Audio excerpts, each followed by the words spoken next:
Silver Springs, Colorado Territory, 1871.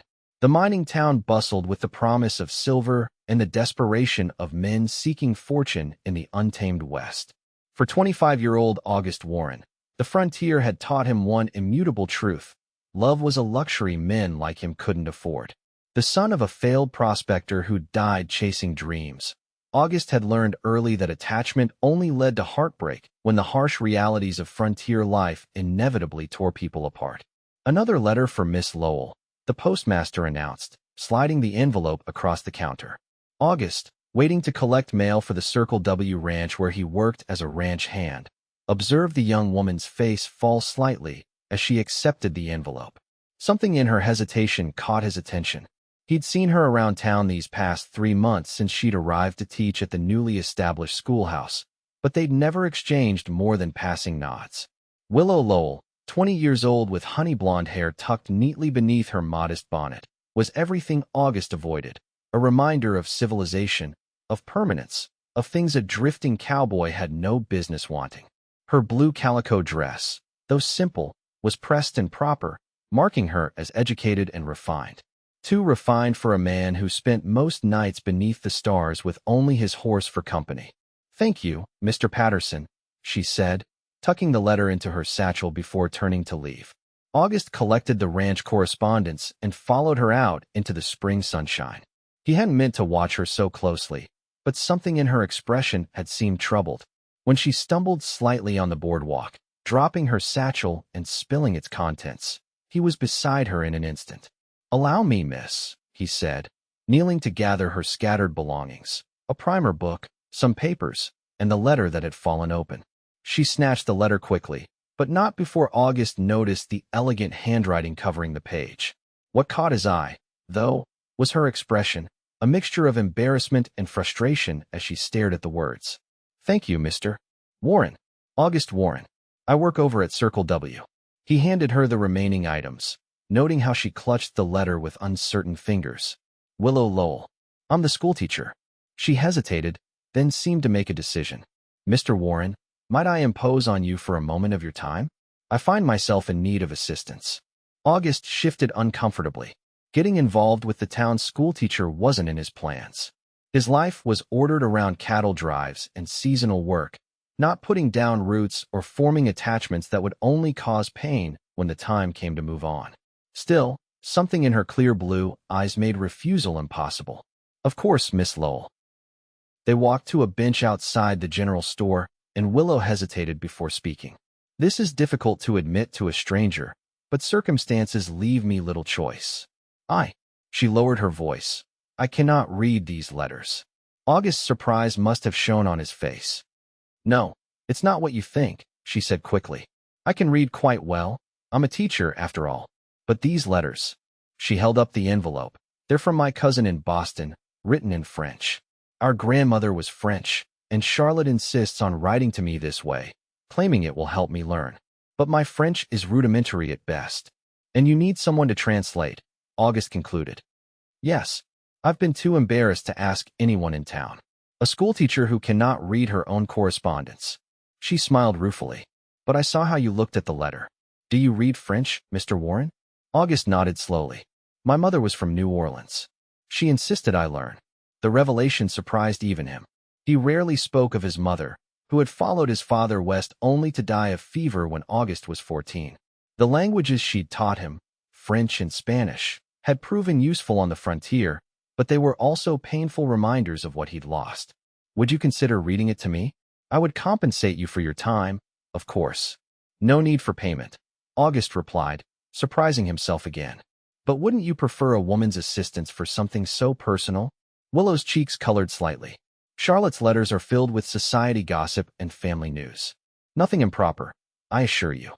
Against his better judgment, August agreed to meet her the following afternoon at the small garden behind the schoolhouse to translate her cousin's letter.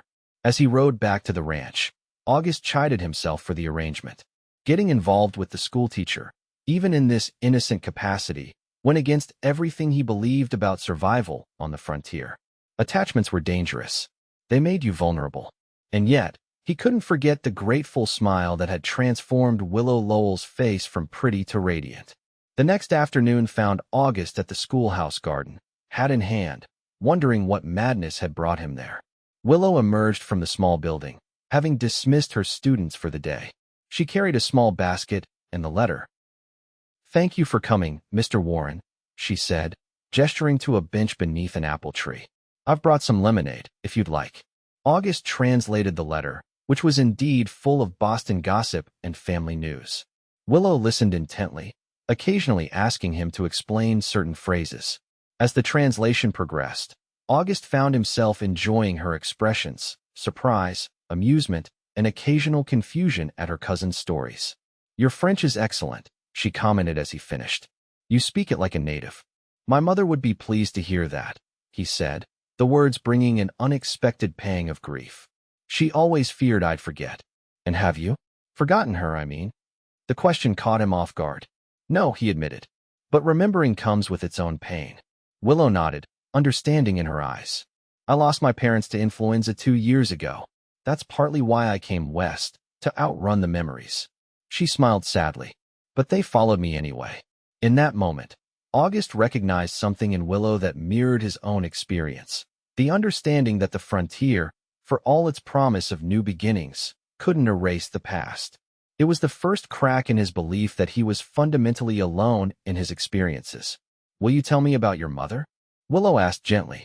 Before he could stop himself, August was speaking of Elise Warren, with her Creole accent and her stories of New Orleans. He described how she'd followed his father's dreams of Western gold, bringing culture and language to mining camps and cattle towns. "She sounds remarkable," Willow said when he finally fell silent. "She was." August stood abruptly, uncomfortable with how much he'd revealed. "I should return to the ranch." "Of course. Thank you for your help with the letter." As he turned to leave, Willow called after him. "Mr. Warren? Charlotte writes weekly. Would you be willing to help me again?" August knew he should refuse. Yet he heard himself say, "Next Saturday, same time?" Her smile was like sunrise over the mountains. "I'll be here." Over the following weeks, their meetings became a fixture in August's life. Each Saturday, he would translate Charlotte's letters, and afterward, they would talk. Willow told him of her life in Pennsylvania, her teaching ambitions, and her determination to bring education to frontier children. August, to his own surprise, shared stories of cattle drives, the languages and cultures he'd encountered in his travels, and his observations of the changing West. What began as translation sessions evolved into genuine friendship. August found himself looking forward to Saturdays with an anticipation that bothered him. Attachment was dangerous. He'd learned that lesson too well to forget it. Yet he couldn't deny that Willow had become important to him in ways he hadn't expected.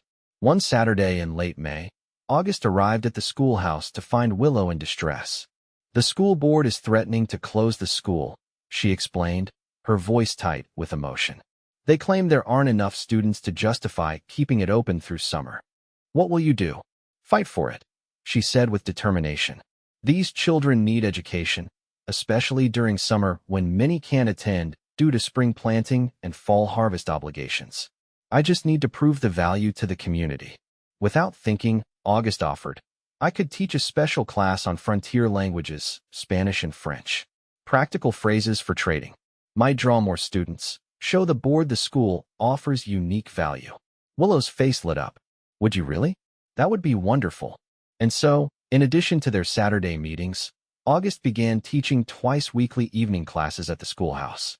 Men from town, traders, miners, and ranchers who did business with Mexican and French-Canadian trappers, joined the class alongside older students. The school board, seeing the community engagement, rescinded their closure threat. Working together to save the school created a partnership between August and Willow that deepened their connection.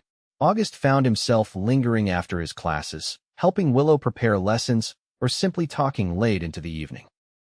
One night, as they sat on the schoolhouse steps watching fireflies in the June darkness, Willow asked, "Why do you never speak of your future, August?" He'd granted her permission to use his given name weeks ago, though in public they maintained proper formalities. "The future isn't something I dwell on," he admitted. "In my experience, making plans only invites disappointment." "Is that why you've never settled anywhere? You've spoken of Texas, Montana, California, always moving." August stared into the darkness. My father chased dreams across the West until they killed him. My mother followed love until it left her alone in a strange land. I learned early that survival means not getting too attached to places or people. That sounds terribly lonely, Willow said softly. Lonely is safer than heartbroken. She turned to look at him then, her face silvered by moonlight. Is it really? Sometimes I think loneliness is just heartbreak spread thin over time, instead of coming all at once. Her words unsettled him, challenging the belief that had guided his adult life. Before he could respond, a rider approached the schoolhouse. Miss Lowell? Telegram for you, called the delivery boy, holding out an envelope. Willow accepted it with trembling hands and opened it under the light spilling from the schoolhouse window. Her face paled. Charlotte is ill, typhoid fever. They don't know if she'll recover. Her voice broke. She's asking for me. You'll go to her, August said, recognizing the inevitability of it. Willow nodded, tears filling her eyes. I must leave on tomorrow's stage. She's my only family.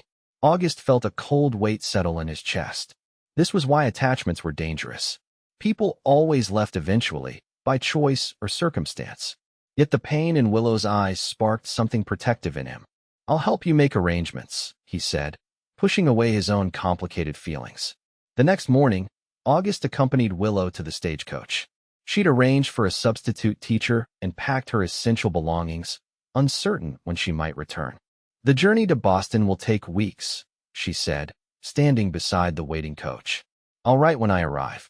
August nodded, throat tight. I hope you find your cousin recovered. Willow looked up at him, something unspoken in her eyes. Then, impulsively, she reached up and kissed his cheek. Thank you for everything, August Warren. As the stagecoach disappeared in a cloud of dust, August felt the familiar emptiness that came with loss. But this time, it was accompanied by something new, a restlessness, a sense that something unfinished lingered between them. He pushed the feeling aside. This was the natural order of things on the frontier. People came and went, and the wise learned not to hold on too tightly. 2 months passed. August threw himself into ranch work, taking on the most demanding tasks and volunteering for the longest rides. The schoolhouse stood empty during summer break, the substitute teacher having departed when classes ended. August avoided riding past it, the sight of the darkened building only serving to remind him of Willow's absence. Then, on a sweltering August day, a letter arrived addressed to him. From Boston, the postmaster said with raised eyebrows. August took the envelope with its elegant handwriting and rode to the river before opening it. Inside were 2 sheets, one in English and one in French. The English letter was brief. Dear August, Charlotte continues to recover slowly. I've enclosed a letter in French, not to practice the language, but because some things are easier to express in words that feel less immediate. If you choose not to read it, I will understand. Yours, Willow. The French letter was longer, more personal. In it, Willow confessed that she missed not just Silver Springs, but August specifically. She wrote of how their conversations had become precious to her, how his perspective had changed her understanding of the West, and how empty Boston society seemed after knowing the authenticity of frontier life. The final paragraph made his heart pound. J.E. Croix K. J.E. Tem, August Warren. J.E. Any emitendais pas à travers l'amour dans un territoire lointain. Mais il semble que mon cœur n'est pas consult ma raison. J.E. reviendrai à Silver Springs quand Charlotte sera readably. J'espère que tu seras encore là. I believe I love you, August Warren. I did not expect to find love in a distant territory, but it seems my heart did not consult my reason. I will return to Silver Springs when Charlotte is recovered. I hope you will still be there. August read the letter 3 times, each reading bringing a new wave of conflicting emotions. Hope, fear, longing, and the deep-seated conviction that loving someone meant eventually losing them. He carefully folded the letter and tucked it into his shirt pocket, close to his heart. He didn't write back. What could he say? That he felt the same but feared the pain that would inevitably follow? That the thought of her return both elated and terrified him? Instead, he carried her words with him, taking them out at night to read by campfire light, wondering what future could possibly exist for a drifting cowboy and an educated schoolteacher. Summer turned to fall, and August received no further letters. He told himself it was better this way. Willow had likely realized the foolishness of her declaration and moved on with her life in Boston. The thought brought no comfort. In late September, a deadly cattle disease swept through the region. The Circle W lost nearly half its herd, and the ranch owner, facing financial ruin, was forced to let most of his hands go. August, despite his experience, was among them. With winter approaching and no prospects, August considered moving on, perhaps south to Texas where the weather was milder and work more plentiful. It was the pattern of his life, after all. When circumstances changed, he moved on, carrying nothing but what would fit in his saddlebags. The day before his planned departure, he rode into Silver Springs for supplies. The town had changed since summer. Storefronts bore festive harvest decorations, and there was a bustle of activity as people prepared for winter. As he tied his horse outside the general store, August noticed something that stopped him cold. The schoolhouse chimney was smoking, its windows glowing with warm light. Before he could process what this might mean, the schoolhouse door opened, and a familiar figure emerged. Willow stood on the steps, silhouetted against the interior light. Even at this distance, August would know her anywhere. His feet carried him toward the schoolhouse before his mind could object. Willow spotted him halfway across the street, her face registering surprise, then breaking into a smile so radiant it nearly stopped his heart. "August," she said as he reached her, her voice soft with disbelief. "You're still here." "You came back," he replied, equally amazed. "Your cousin?" "Recovered, thank God. I returned last week." She searched his face. "Did you receive my letter?" August nodded, suddenly unable to find words. "You didn't write back?" she said, a question in her eyes. "I didn't know what to say." It was the truth, if not all of it. Willow's expression faltered slightly. "I see. Perhaps I was too forward." "No," August interrupted. "No, it wasn't that." He struggled to articulate the tangle of fear and hope that had kept him silent. "I've spent my life believing that attachment means inevitable pain, that loving someone is just setting yourself up for loss. And now?" Willow asked, her voice barely above a whisper. August looked at her, really looked at her. Honey blonde hair escaping from her neat bun, cheeks flushed with cold or emotion, eyes reflecting the golden light from the schoolhouse windows. In that moment, he recognized a truth he'd been fighting for months. "Now I'm wondering if some things are worth the risk," he said finally. "I'm leaving town tomorrow. The ranch let me go, and there's nothing keeping me here." Pain flashed across Willow's face. "I understand." "No, you don't." August took her hand, an uncharacteristically bold gesture. "I'm asking if there's a reason I should stay." Understanding dawned in Willow's eyes. "There is, if you want there to be. I received a job offer from the Thompson Ranch," he said. "It's just 10 miles north of here. I didn't accept because I was planning to move on, as I always have. And now I'm thinking about putting down roots. If there's someone worth staying for." Willow's smile returned, brighter than before. "I can't read French as well as you can, August Warren. Perhaps you could read what's in your heart to me instead." The words undid him. August Warren, who had spent a decade guarding his heart against attachment, found himself speaking truths he'd hardly admitted to himself. "I love you, Willow Lowell. I've been running from pain so long that I almost ran from the best thing that's ever happened to me. I don't know what kind of future we might have, but I want to find out." Willow's eyes shimmered with tears. "Then stay. Stay and find out with me." Their first kiss, there on the schoolhouse steps as the autumn sun set behind the mountains, felt like coming home, a sensation August had nearly forgotten was possible. The Thompson Ranch job provided August stability, while Willow continued teaching. Their courtship progressed through the winter months, with August joining Willow for Sunday dinners and accompanying her to town functions. To his surprise, becoming part of the community didn't feel like a trap, but like belonging to something larger than himself. In April 1872, nearly a year after they first met, August proposed to Willow in the schoolhouse garden where they'd spent so many Saturdays.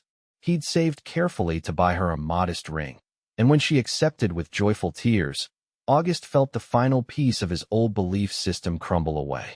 They married in June, with half the town in attendance. The ceremony, held in the meadow behind the schoolhouse, reflected both their journeys.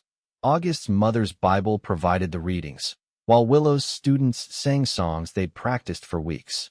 After the wedding, They moved into a small cabin August had built on land they purchased together just outside town, close enough for Willow to continue teaching while August worked at the Thompson Ranch.